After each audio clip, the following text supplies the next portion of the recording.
Connect civils RAS के target 120 में आप सबका स्वागत है। इस वीडियो सीरीज़ में हम टारगेट के हिंदी वाले पोर्शन को कवर करेंगे। सबसे पहले तो आपको बधाई कि आपको 6 महीने और मिल गए पढ़ने के लिए, और मैं उम्मीद करती हूँ कि आप सब सिंगल डिजिट रैंक की तरफ बढ़ रहे होंगे। और उस रैंक को लाने के लिए हिंदी क्या पूरा पेपर 4 ही काफ़ी इम्पॉर्टेंट रहता है, लेकिन हिंदी क्योंकि 120 मार्क्स का है और इंग्लिश 80 मार्क्स का है, इसलिए हिंदी भी बहुत बड़ा रोल प्ले करता है। अगर 2016 और 2021 के मार्क्स देखे जाएं, कॉपीज़ नहीं बोल सकती क्योंकि इसकी कॉपीज़ अभी तक आई नहीं है, अब आनी शुरू होंगी, पर मार्क्स हमने देखे हैं, तो 120 लाना बिल्कुल भी मुश्किल नहीं है। 2018 की बात मैं इसलिए नहीं कर रही क्योंकि वो एक्सेप्शन केस था जब काफ़ी लीनियंट मार्किंग हुई थी। उस केस में आप 150 भी आराम से ला सकते हो, तो लेकिन इसलिए इसे कंसिडर करते हुए हम 120 पे फोकस रखेंगे। तो चलते हैं आगे। हाँ जी, तो पाठ्यक्रम अब बताने वाला स्टेज तो है नहीं, फिर भी जो लोग अगले अटेम्प्ट के लिए प्रिपरेशन कर रहे हैं वो राजस्थान लोक सेवा आयोग की वेबसाइट से डाउनलोड कर लीजिए सिलेबस को। अभी भी कुछ क्वेरीज आती है कि हम में इतनी एनर्जी और इतना टाइम नहीं है कि हिंदी इंग्लिश को कवर करें 6 महीने में। यार 6 महीने बहुत लंबा टाइम है, 6 महीने में पूरा सिलेबस अच्छे से कवर हो सकता है। और अगर आप टारगेट में हैं तो डेली वर्कशीट्स अगर आप करेंगे ना, तो आपका 60-70-75% सिलेबस वैसे ही कवर हो जाएगा। मैं ये नहीं कह रही कि ये वर्कशीट सफिशिएंट होगी, क्योंकि आरपीएससी में आप अगर 10 पढ़ के जाओगे ना, आरपीएससी कहीं ना कहीं से ढूंढ के 11वां क्वेश्चन ला कर ही देगी, लेकिन वो 11वां सबके लिए 11वां है, इसलिए डरने की बिल्कुल ज़रूरत नहीं है। तो सिलेबस हिंदी का 3 पार्ट्स में डिवाइडेड है। भाग अ 50 नंबर का है, भाग ब भी 50 नंबर का है, और निबंध आता है 20 नंबर का। इसमें अच्छा स्कोर कर लो, नंबर काफ़ी बढ़ जाते हैं। तो किताबें कौन सी पढ़ें? अब ये वाला क्वेश्चन फिर से मैं वही कहूँगी, आप में से मोस्टली लोग मेंस एस्पायरेंट हो, ये क्वेश्चन इररेलेवेंट है, लेकिन फिर भी अभी तक भी किसी की गाड़ी शुरू नहीं हुई है। तो ये आरबीएससी वाली बुक है, ये राघव प्रकाश वाली बुक है, ये मानस पब्लिकेशन वाली बुक है, और ये हमारी वर्कशीट्स है। हम आपको वर्कशीट पूरा पीडीएफ प्रोवाइड कर देंगे, और डेली टारगेट सेट है इसमें टाइम टेबल के हिसाब से, और आंसर शीट्स शाम को मिल जाएगी। उसके अलावा डेली रेगुलर इंटरवल्स पे टेस्ट होते रहेंगे, तो रिवीजन वर्क भी होता रहेगा। तो इस लेक्चर में हम क्या क्या कवर करने वाले हैं? इस लेक्चर में पत्र लेखन कवर करेंगे, पत्र लेखन का सामान्य कार्यालयी पत्र। अब पत्र लेखन 4 तरह के हैं हमारे सिलेबस में: सामान्य कार्यालयी पत्र, कार्यालय आदेश, अर्धशासकीय पत्र और अनुस्मारक। तो ये 10 नंबर का आता है एग्ज़ाम में, और अगर इसका फॉर्मेट भी याद कर लेते हो ना अच्छे से, तो 4 नंबर स्कोर तो यूं ही हो जाते हैं। उसके सिवा आप उसकी बॉडी थोड़ी सी अच्छी लग दो, 2 नंबर और मिल जाएंगे, और 6 से ज़्यादा नंबर बहुत एक्सेप्शन केसेस में ही मिलते हैं। तो हमारा ये टारगेट है कि इस 10 में से 6 कैसे लाने हैं, उसको इसी लेक्चर से सीख लें, और फिर प्रैक्टिस करेंगे तो हो सकता है 6 से 7 तक भी पहुँच जाएँ। दूसरा टॉपिक हमारा है संक्षिप्तीकरण। अब मैंने काफ़ी टेस्ट कॉपीज़ चेक की है, और मैंने देखा है ये एक ऐसा टॉपिक है जिसमें सबका हाथ थोड़ा तंग है। इसके सिंपल से रूल्स होते हैं, उनको अगर फॉलो करोगे, थोड़ा प्रैक्टिस करोगे, तो अच्छे से 10 में से 6 लाना इसमें भी मुश्किल नहीं है। रीज़न, 2 नंबर का तो इसमें शीर्षक ही लिखना होता है, और फिर बाकी बचे हुए 8 में से 4 लाना कितना मुश्किल है? ज़रा भी मुश्किल नहीं है। तो प्रैक्टिस कर लेंगे, हो जाएगा। उसके अलावा है पर्यायवाची शब्द। अब आप सोचोगे कि 4 नंबर के आते हैं, इसके लिए 30 पेज कौन पढ़ेगा, 40 पेज कौन पढ़ेगा? 4-4 नंबर करके ही व्याकरण का घड़ा भरेगा, और व्याकरण का घड़ा भरेगा तो लेखन में नंबर्स पे इम्पैक्ट पड़ता है। पहले मैं भी नहीं मानती थी कि ऐसा हो सकता है कि व्याकरण में सही नंबर नहीं आ रहे हैं तो लेखन में नंबर कट जाएंगे। अब जब मैंने खूब सारे पेपर्स चेक किए हैं ना, तो मुझे समझ में आया था कि साइकोलॉजी ऐसी हो जाती है कि जब आप हर क्वेश्चन में 2 में से 2 नंबर दे रहे हो ना, तो जब आप लेखन चेक करने बैठते हो तो कहीं ना कुछ सबकॉन्शियसली बायस रहता ही है, और 0.5 या 1 नंबर ज़्यादा चला जाता है। और आपको पता है, क्योंकि आप मेंस एस्पायरेंट हो, आप में से बहुत लोग पहले भी एग्ज़ाम लिख चुके हैं, कि ये 0.5 और ये 1 नंबर रैंक्स पे कितना बड़ा गैप ला देता है। तो उसी गैप को कवर करने के लिए हमें व्याकरण कवर करनी ज़रूरी है, चाहे वो 4-4 नंबर की ही हो, पर 4-4 नंबर से ही ये घड़ा बढ़ने वाला है, इसलिए व्याकरण पे ध्यान देना बहुत ज़रूरी है। तो हम उसको PYQs के हिसाब से देख लेंगे। तो चलते हैं आगे। सबसे पहले है सामान्य कार्यालयी पत्र।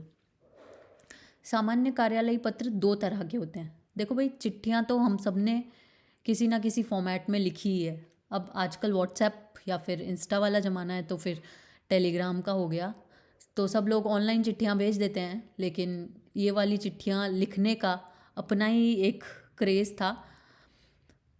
सोचते होंगे आप लोग कि कौन 4 दिन तक चिट्ठी लिख के पोस्ट करके आए, फिर रिप्लाई आने का वेट करे। इतना तो पेशेंस अब रहा ही नहीं ना जनरेशन में।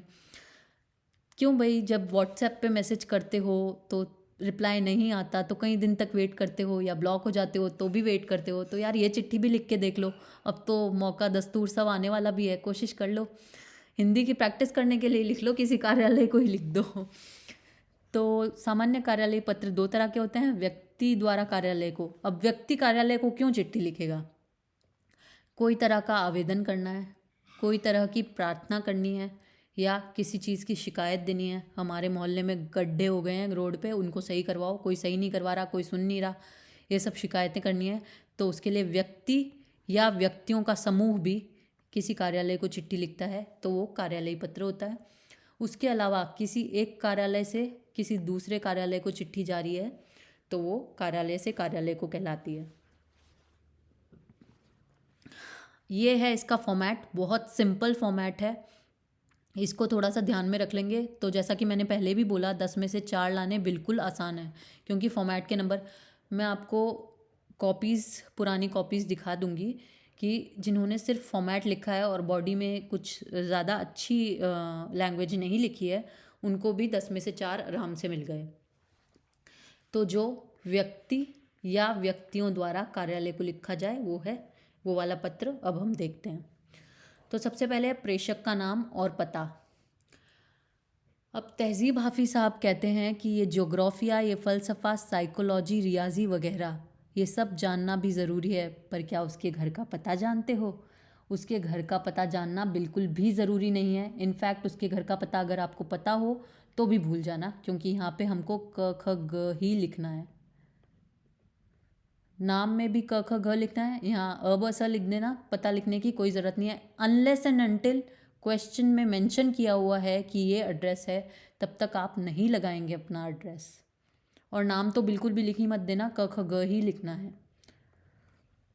उसके बाद सेवा में, प्रतिष्ठा में, ये आप लिख रहे हैं। प्रेषक कौन होता है? भेजने वाला।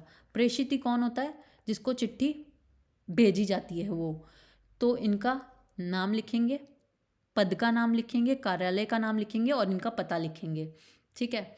विषय में क्या डालेंगे? जिस भी बारे में आप चिट्ठी लिख रहे हो वो विषय डालेंगे। संदर्भ, संदर्भ क्या होता है? इस लेटर का संदर्भ, जैसे आपने न्यूज़पेपर में कोई रिपोर्ट पढ़ी है, ये NCRB की रिपोर्ट पढ़ी है आपने, और अब आपको उस बाबत चिट्ठी लिखनी है, तो अब आप इसको यहाँ मेंशन कर देंगे कि NCRB की रिपोर्ट, या राजस्थान पत्रिका में इस दिनांक को आया हुआ आर्टिकल, ऐसा करके संदर्भ में लिख देंगे। ठीक है। फिर है संबोधन या अभिवादन करेंगे, जैसे महोदय लिख देते हैं। फिर पत्र के मुद्दे का परिचय देते हैं पहले पैराग्राफ में, ये यहाँ से थोड़ा स्पेस देके शुरू करना होता है। उसके बाद मुद्दे को विस्तार करेंगे, फिर उनसे जो एंड में निवेदन करना है वो निवेदन करेंगे। फिर आदर सूचक शब्द का इस्तेमाल करेंगे, धन्यवाद देंगे उनको, आभार प्रकट करेंगे। भाई आभार तो प्रकट करना ही पड़ेगा पहले से ही, ऐसे काम थोड़ी होता है। शिष्टता सूचक शब्द का इस्तेमाल करना है यहाँ पे, जनरली भवदीय यूज़ कर लिया जाता है, इसके सिवा भी कुछ यूज़ कर सकते हैं। फिर यहाँ हस्ताक्षर करना है अपना और नाम लिखना है। अब हस्ताक्षर के लिए कई लोग हस्ताक्षर शब्द लिख देते हैं, ये शब्द नहीं लिखना होता। आप यहाँ लिखो क ख ग और यहाँ पे ब्रैकेट में क ख ग लिख दो, ये हस्ताक्षर है और ये आपका नाम है। एग्जामिनर को पता है, आपको यहाँ पे ह या हस्ताक्षर लिखने की ज़रूरत नहीं है। संलग्न, अब जैसे संदर्भ में आपने लिखा है NCRB की रिपोर्ट, तो संलग्न में भी यही लिखें। अगर संदर्भ में आपने लिखा है कि राजस्थान पत्रिका की इस तारीख का आर्टिकल, तो आप संलग्न में भी उसकी छाया प्रति चिपकाएं। छाया प्रति मतलब फोटोकॉपी, तो छाया प्रति चिपकाएं। प्रतिलिपि सूचनार्थ एवं आवश्यक कार्यवाही हेतु, ये लाइन ऐसी की ऐसी लिखनी है, इसमें कोई चेंज नहीं करना, इसको तो रटना है, रट लेना। अब प्रतिलिपि का भेजने का फॉर्मेट क्या होता है, हायरार्की के हिसाब से चलता है। जो सबसे बड़ा अधिकारी है उसे ऊपर लिखो, उसके बाद अगले को, उसके बाद अगले को। ये सामान्य कार्यालय पत्र में जो व्यक्ति से कार्यालय को जाता है उसमें पत्र क्रमांक वाला हिस्सा नहीं होता है, अगले वाले में होगा, तो आप डिफरेंस देखना। फिर वही हस्ताक्षर और नाम, ये हो गया इसका फॉर्मेट। अब हम एक एग्जाम्पल देख लेते हैं। ये क्वेश्चन आया था 2016 के स्पेशल मेंस में। पुलिस अधीक्षक अजमेर को एक पत्र लिखिए जिसमें जिले में बढ़ रहे अपराधों को नियंत्रित करने का अनुरोध हो। तो ये लिख दिया क ख ग च छ ज अजमेर, ये दिनांक आ गया, ये सेवा में आ गया, ये पुलिस अधीक्षक महोदय आ गया, जिला अजमेर आ गया। विषय लिख दिया इन्होंने बढ़ रहे अपराधों को नियंत्रित करने हेतु। फिर संदर्भ में इन्होंने डाला है दैनिक भास्कर की 10 नवंबर के अंक में प्रकाशित जिले में बढ़ रहे अपराध संबंधी समाचार। फिर महोदय इन्होंने इनको, फिर इसके बाद इन्होंने लेटर का परिचय दे दिया है। ये बॉडी में पॉइंट्स में लिखा है, पॉइंट्स में लिखने से मार्क्स अच्छे मिलते हैं। और दूसरी बात ये भी है कि आपके पास लगभग 1.5 या 2 पेज होता है भरने के लिए, तो आप पॉइंट्स में कुछ अच्छे पॉइंट्स देंगे, उनको सुझाव दीजिए अपनी तरफ से कि आप ये काम हो सकता है, ये काम करवाया जा सकता है।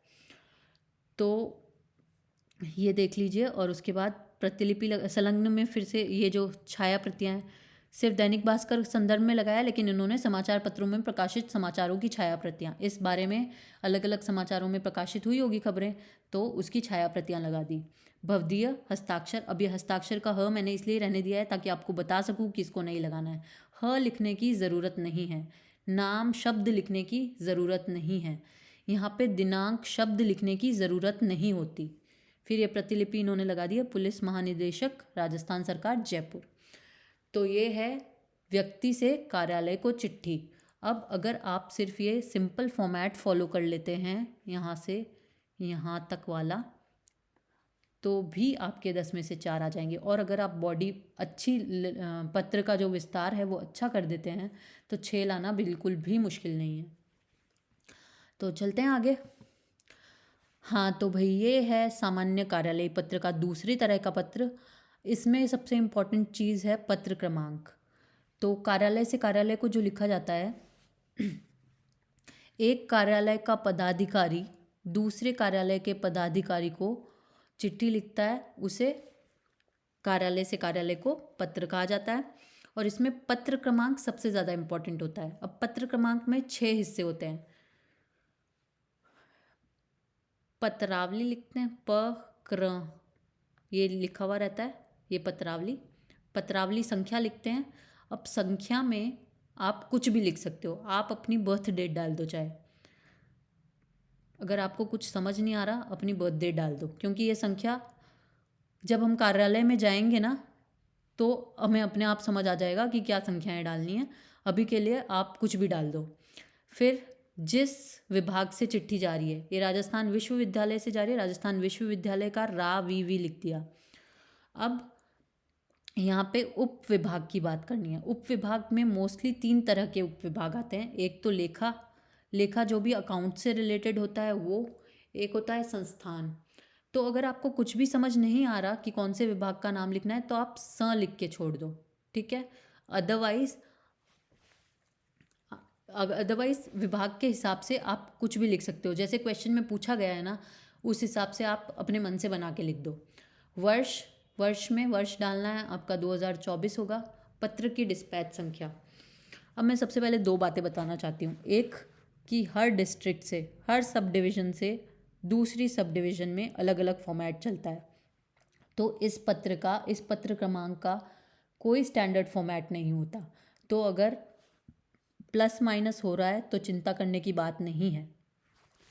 पत्र की डिस्पैच संख्या जनरली क्या होती है, एक रजिस्टर मिला हुआ होता है ऑफिस को, उस कार्यालय में चिट्ठियों का फॉर्मेट होता है। अब वो जैसे जैसे नंबर आता जाता है, जैसे दिसंबर आ गया, दिसंबर में आपने 50वीं चिट्ठी भेज दी, तो अब ये रजिस्टर चेंज नहीं होता, जनवरी में भी 51 नंबर ही जाएगी चिट्ठी।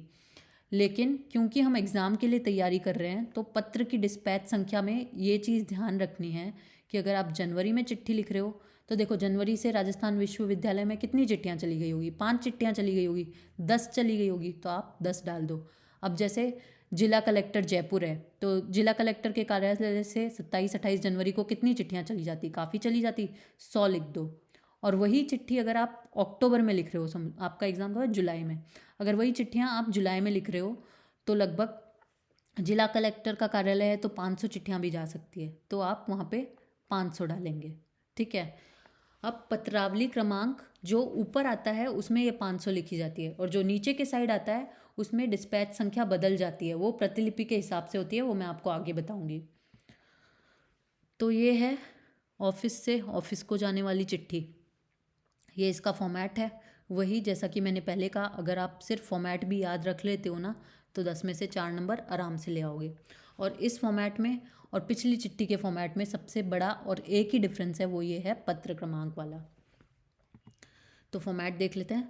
ये ऊपर यहाँ पे लगाना है, कार्यालय का नाम लिखना है, अधिकारी के पद का नाम लिखना है और कार्यालय के नाम व पता। अच्छा, ये कार्यालय ये रिपीट हो गया। अधिकारी के पद का नाम लिखना है, कार्यालय का नाम एवं पता लिखना है। फिर पत्र क्रमांक डालना है, वो छः हिस्से जो मैंने बताए हैं वो डालना है। उसके बाद यहाँ दिनांक डालना है। प्रेषित कौन होता है? जिसको चिट्ठी भेजी गई है, उनके पद का नाम लिखो, कार्यालय का नाम एवं पता लिखो। विषय में जिस विषय में भी चिट्ठी लिख रहे हो वो लिखो। संदर्भ में संदर्भ डालो। फिर अभिवादन, पत्र के मुद्दे का परिचय, ये सेम उस चिट्ठी जैसा ही है ना, व्यक्ति से कार्यालय को जाती है, ज़्यादा भी डिफरेंस नहीं है इसमें। पत्र का समापन, आभार देते हैं, आदर सूचक शब्द लगाते हैं, फिर भवदीय वगैरह लिखते हैं। अब देखो इसमें दो बात है कि एक, अगर बड़ा अधिकारी छोटे को भेज रहा है ना तो वो भवदीय नहीं लगाएगा, छोटा अधिकारी भवदीय लगाएगा। यहाँ कुछ लगाने की फिर ज़रूरत नहीं है। अब हस्ताक्षर और नाम में हस्ताक्षर ये सब नहीं लिखना है, सीधा क ख ग लिखो और ब्रैकेट में क ख ग लिख दो। फिर से यहाँ पे पत्र क्रमांक और दिनांक वापस आएगा।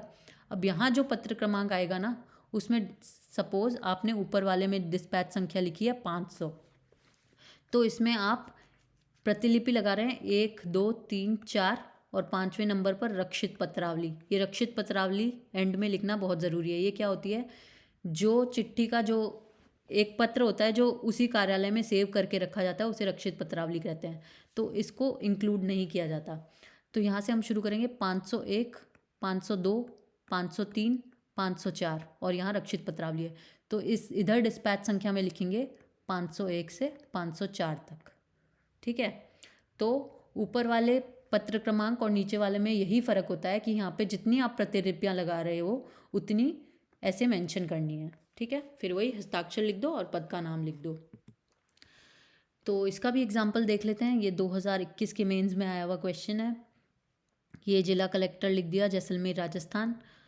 यहाँ पे राजस्थान सरकार लिख सकते हैं, पर नहीं भी लिखेंगे तो कोई विशेष फ़र्क नहीं पड़ेगा। अगर ये सिर्फ राजकीय कार्यालय से जा रही है तो लिखेंगे राजस्थान सरकार। जिला कलेक्टर जैसलमेर, ये जी क जय लिख दिया, सु, फिर दिनांक डाल दी, ये इनका संबोधन कर दिया, ये विषय संदर्भ लिख दिया, फिर ये लेटर की बॉडी लिख दी। क्योंकि ये कार्यालय से कार्यालय को जा रही है तो पॉइंट्स में नहीं भी लिखेंगे तो चलेगा, लेकिन लिखेंगे तो भी चलेगा। फिर ये लेटर का क्लोजिंग, और ये 177 से 178 क्यों है? ये 176 थी यहाँ पे, ये 177, ये 178, इसलिए ये डाल दिया। अब अच्छा, ये फॉर्मेट तो हो गया क्लियर। अब इसमें भी मैं फिर से चौथी बार ये बात बोल रही हूँ कि अगर आप फॉर्मेट याद रख लेंगे तो 10 में से 4 लाना बिल्कुल भी मुश्किल नहीं है। दोनों चिट्ठियों में क्या अंतर है ये देख ले थोड़ा सा। ये देखो कुछ भी फ़र्क नहीं है, सिर्फ ये पत्र क्रमांक वाला हिस्सा अलग है। यहाँ पे पत्र क्रमांक आ रहा है, यहाँ पे भी पत्र क्रमांक आ रहा है, बाकी सब चीज़ें सेम है ना। तो इन चिट्ठियों में बिल्कुल भी डिफरेंस नहीं है। पत्र क्रमांक तो लगाना ही पड़ेगा अगर कार्यालय से कार्यालय को जाएगा तो, और कोई फ़र्क है नहीं। ठीक है। तो अब आते हैं संक्षिप्तीकरण पे। ये काफ़ी इंटरेस्टिंग टॉपिक है, थोड़ी सी प्रैक्टिस करोगे तो अच्छे से हो जाएगा। अब इसमें शीर्षक होता है 2 नंबर का और 8 नंबर का संक्षेपण होता है। तो टोटल 10 में से 6 नंबर लाना तो यूँ ही बहुत ईजी है, लेकिन उससे ज़्यादा भी ला सकते हो। अब इसके कुछ छोटी छोटी सी बातें हैं जो हम इग्नोर कर देते हैं, वो मैं आपको आगे बताऊंगी। अब संक्षिप्तीकरण करने में क्या है, देखो समराइज करते हैं वो अलग चीज़ होती है और संक्षेपण करते हैं वो अलग चीज़ होती है। जो संक्षिप्त किया हुआ पैसेज है ना, वो पढ़ने से ही पता चलना चाहिए कि इसके मेन अवतरण में क्या दिया हुआ है। आप अगर ये लोग आपस में क्या बात कर रहे हैं, अगर ये जाकर तीसरे को बताएगा तो ये इसे समराइज करके बता देगा कि ऐसा ऐसा ऐसा ऐसा बात हुई। लेकिन संक्षिप्तीकरण करना है ना, तो कीवर्ड्स मिस नहीं करने हैं, तो उसी बातों को शॉर्ट में कहना है। जैसे उसकी कोई उपमा नहीं है, ऐसा कहना है। वो कह रही थी कि मेरी कोई उपमा नहीं है, तो ये बोलेगा वो कह रही थी मैं अनुपम हूँ। तो अनेक शब्दों के लिए एक शब्द हम पढ़ते हैं ना सिलेबस में, उनका यहाँ पे उपयोग करना है। उसके सिवा क्या क्या है, ये अनेक के लिए एक का यूज़ करना है। फिर पॉजिटिव और एक ही सेंटेंस को अगर पॉजिटिव और नेगेटिव दोनों तरीके से लिखा हुआ हो तो पॉजिटिव को आप प्रेफरेंस दो, उसको इंक्लूड कर लो संक्षेपण में। फिर कोई प्रत्यक्ष कथन दिया है, मतलब डायरेक्ट स्पीच में लिखा हुआ है कोई सेंटेंस, तो आप उसको इनडायरेक्ट बना के, परोक्ष कथन बना के उसमें इंक्लूड करो। फिर कीवर्ड्स मिस नहीं करने हैं। जब आप सबसे पहले रीडिंग लगाओ तो कीवर्ड्स को अंडरलाइन कर लिया करो। अंडरलाइन करोगे तो आपको संक्षेपण करने में मदद मिलेगी और फिर आपका संक्षेपण पढ़ने से पता चल जाएगा कि अवतरण में था क्या आखिर। लोकोक्ति मुहावरे दिए हुए हों तो इनको अवॉइड करने की कोशिश करो। अलंकारों को अवॉइड करने की कोशिश करो, क्योंकि इसकी लैंग्वेज फ्लारी नहीं बनानी है, ये कोई कवितामय नहीं बनानी है। मेरे कहने का मतलब है कि कोई फैंसी या फिर एस्थेटिक पैरा नहीं लिखना है, सिर्फ उसका संक्षेपण करना है। तो इन सब चीज़ों को अपनी तरफ से कोई टिप्पणी नहीं देनी है। पंचायती इज़ नॉट अलाउड। आप क्या सोचते हो उस टॉपिक के बारे में, किसी को नहीं पड़ी उसकी, जो उसमें दिया है उसी की पड़ी है बस। तो अपनी तरफ से कोई टिप्पणी मत करना। और दूसरी बात, पुनरावृत्ति, ये मैंने पेपर्स चेक करते हुए बहुत देखा है कि 5 लाइनें हैं ना, एकाग्रता पे, एक मन की एकाग्रता पे पैसेज था। 5 लाइन में से 3 लाइन में एकाग्रता वर्ड यूज़ कर रखा है। इतनी पुनरावृत्ति नहीं होनी चाहिए, इसका आपको ध्यान रखना है। तो वैसे तो ये ऑफलाइन क्लासेस है, तो सबके मन में सिर्फ संक्षिप्तीकरण ही चलना चाहिए अब। ठीक है, आगे देख लेते हैं। हाँ, अब दूसरी बात, संक्षिप्तीकरण करने में जो अवतरण दिया हुआ होता है, संक्षेपण उसका 1/3 हिस्सा होता है। ठीक है, तो वहाँ पे आपको पूरा पेज दिया हुआ होता है। तो ऐसा नहीं, आपका लट्टू जलना नहीं चाहिए कि पूरा पेज दिया है हम तो इसको भर देते हैं, बिल्कुल भी नहीं करना ये। आपको सिर्फ 1/3 ही लिखना है। अगर 100 शब्दों का अवतरण दिया हुआ है तो आपको उसको 33 शब्दों में संक्षिप्त कर देना है। पेज चाहे इतना इतना खाली रह जाए, उसे खाली छोड़ दो, उसकी लोड लेने की ज़रूरत। ये इकलौता ऐसा टॉपिक है जिसमें आपको शब्दों पे ध्यान देना है और पेज को भरना नहीं है। उसके अलावा अब देखो, इन्होंने टॉपिक शीर्षक डाला है, पर शीर्षक बहुत इंपॉर्टेंट होता है क्योंकि 2 नंबर का होता है, लेकिन इनको नॉट अवेलेबल लिखा हुआ है यहाँ पे। क्यों लिखा हुआ है? क्योंकि ये इनका पैसेज के साथ ही मिल गया। तो ये ठान के रख लो, अभी से ही इस बात को गांठ मार लो कि जब शीर्षक लिखोगे तो उसे अंडरलाइन करोगे, उसको कोट्स में डालोगे और एक लाइन उसके बाद में छोड़ दोगे। उससे आपका शीर्षक अलग से दिखेगा। अगर मिक्स कर दोगे तो ये, अब देखो, इसमें शायद 1 नंबर मिल जाता, 4.5 मिल जाते, तो 4.5 मतलब एक नंबर एक्स्ट्रा से रैंक पता नहीं कितनी इम्प्रूव हो जाती, या आगे भी ऐसी जगहों पे हुआ होगा। ये इन्होंने लिखा है, अब ये इन्होंने क्या किया है, 1 डाल के लिख दिया शीर्षक और 2 डाल के संक्षेपण लिख दिया, है ना। ऐसा भी आप कर सकते हो, 1 डाल दो या फिर यहाँ पे लिख दो शीर्षक, ताकि वो क्लियर रहे कि आपने शीर्षक लिखा है। बाकी मैं इंसिस्ट करूँगी कि आप इसे अंडरलाइन करो और कोट्स में डालो। ठीक है, अब ये है, इन्होंने देखो अंडरलाइन किया है, कोट्स में डाला है और लिखे है। इसमें शायद 8 मार्क्स मिले हुए थे। ये एक्सेप्शन केस होता है, 8 कम ही मिलते हैं, लेकिन फिर भी इसमें 6 से 7 नंबर लाना उतना मुश्किल नहीं है। ठीक है, तो इस पर ध्यान देना थोड़ा। ये इकलौता टॉपिक है, मैं फिर से रिपीट कर रही हूँ, जिसमें आपको वर्ड लिमिट पे ध्यान देना है। बाकी टॉपिक्स में जितने पेज दिए हों, आपको जितना टाइम मिलता है उस हिसाब से भर दो उनको। तो ये संक्षेपण देख लेते हैं थोड़ा सा। सबसे पहले रीडिंग लगाओ, कीवर्ड्स को अंडरलाइन करो, कीवर्ड्स को अंडरलाइन करो। उसके बाद इसे समराइज़ करो और फिर शीर्षक तय करो। आप जब पढ़ोगे तो आपको समझ आ जाएगा कि इसका मेन मुद्दा क्या है। उसे शीर्षक में रखो। शीर्षक से एविडेंट होना चाहिए कि ये अवतरण किस बारे में है। तो अब देखो, ये पहली लाइन है, उन्नति एवं अवनति उस देश के साहित्य पर ही अवलंबित है, चाहे वह देश को उन्नति की चरम सीमा पर पहुंचा दे और चाहे तो अवनति के गर्त में गिरा दे। अब ये वाली लाइन पहली वाली लाइन की रिपीटिशन ही है, तो आप इसे पूरी तरह से इग्नोर कर सकते हो। उसके अलावा वही निर्जीव जाति में प्राण प्रतिष्ठा करता है और निराशापूर्ण हृदय में आशा का संचार करता है। अब एक तरह से देखा जाए तो ये नेगेटिव तरह से लिख दिया, ये पॉजिटिव तरह से लिख दिया। कुल मिला के दोनों में बात तो आशा निराशा की हो रही है। गौरव गीत गाता है तथा भविष्य की स्वर्णिम कल्पना करता है, वही सोई हुई जाति को जगाता है, उत्साह का संचार करता है। कुल मिला के इसमें सारे में आशा उत्साह इस सब की बात है। तो अब इसका संक्षेपण कैसे करेंगे। देश का उत्थान पतन साहित्य पर ही निर्भर करता है। अब आप इसकी जगह देश की उन्नति अवनति साहित्य पर ही निर्भर करती है, ये भी लिख सकते हैं। उत्थान पतन भी लिख सकते हैं। फिर यहाँ है, ये सेकंड लाइन तो रेपिटेटिव है। फिर कवि रवि की पहुंच से भी अधिक प्रकाश करता है। तो हम सब ने ये सूक्ति सुन रखी है, जहाँ न पहुँचे कवि वहाँ पहुँचे रवि। तो हम इस लाइन की जगह उसको लिख सकते हैं। फिर साहित्य निर्जीव लोगों में प्राण प्रतिष्ठा करने वाला। अब ये प्राण प्रतिष्ठा करने वाला, ये सब कीवर्ड्स हैं, इनको हमें पकड़ना है। राजनीतिज्ञों का प्रदर्शन करता है, अतीत का गायक है और भविष्य का स्वप्न दृष्टा है। तो भविष्य की स्वर्णिम कल्पना करता है। इनमें से हम इसे शॉर्टन करने के लिए अपने हिसाब से वर्ड्स डाल सकते हैं, लेकिन अपने मन की कोई टिप्पणी नहीं इसमें ऐड करनी है, ठीक है। इसको आप चेंज कर सकते हो, इसमें कुछ ऐड नहीं कर सकते। तो संक्षिप्तीकरण इसी तरह होगा। सबसे पहले उसकी रीडिंग लगाओ, फिर कीवर्ड्स को अंडरलाइन करो, जो रेपिटेशन है उसको टोटली इग्नोर कर दो। अब आप देखोगे इसमें बार बार आशा का संचार या उत्साह का संचार, वो सब चीज़ें रिपीट नहीं हो रही। एक ही लाइन में इन्होंने 3 लाइनों को समराइज़ कर दिया है ना। तो ऐसे ही संक्षिप्तीकरण करना है। फिर इसमें 10 में से 6 लाना बहुत आसान हो जाएगा। थोड़ी सी प्रैक्टिस की ज़रूरत है, ये हो जाता है जनरली। तो अब देख लेते हैं व्याकरण का हिस्सा। व्याकरण में सबसे पहले देखते हैं पर्यायवाची शब्द। ये एग्जाम में 4 नंबर के आते हैं। अब 4 नंबर के आते हैं, वही बात है, व्याकरण का घड़ा भरना पड़ेगा।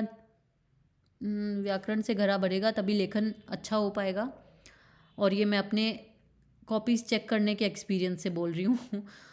तो ये पर्यायवाची जनरली 2-2 आते हैं। ये है 2021 मेंस की कॉपी। पक्षी और स्वर्ण आया था, सखी और उन्नति आया था। उसके अलावा ये है, ये देखो आप, ऐसा नहीं है कि गलत को सही और सही को गलत मिल जाता है। अब इसमें पुरुषार्थ उद्यम कर्म है, वन जंगल है। आधा एक सही है एक गलत है तो आपको आधा नंबर मिल जाएगा। ऐसा नहीं है कि वो पूरा गलत हो जाएगा, पूरा गलत है तो ही गलत मिलेगा। ये है 2016 की कॉपी। उस वक्त 4-4 पूछे जाते थे, अब 18 और 21 से 2-2 ही पूछे जा रहे हैं कि 2 पर्यायवाची लिखो। तो आप 2 याद करोगे तो भी काफ़ी है। फिर ये है 1 नंबर मिल गया इसमें आधा मिला है क्योंकि 4 में से 2 ही सही हैं। वैसे ही विलोम शब्द देख लेते हैं, ये भी 4 नंबर के ही आते हैं।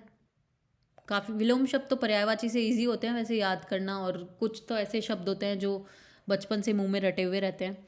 जैसे पर्यायवाची में ना आग अग्नि पावक अनल, नभ गगन अंबर व्योम, ये सब मुझे स्कूल टाइम से याद है। तो विलोम शब्द का भी यही है।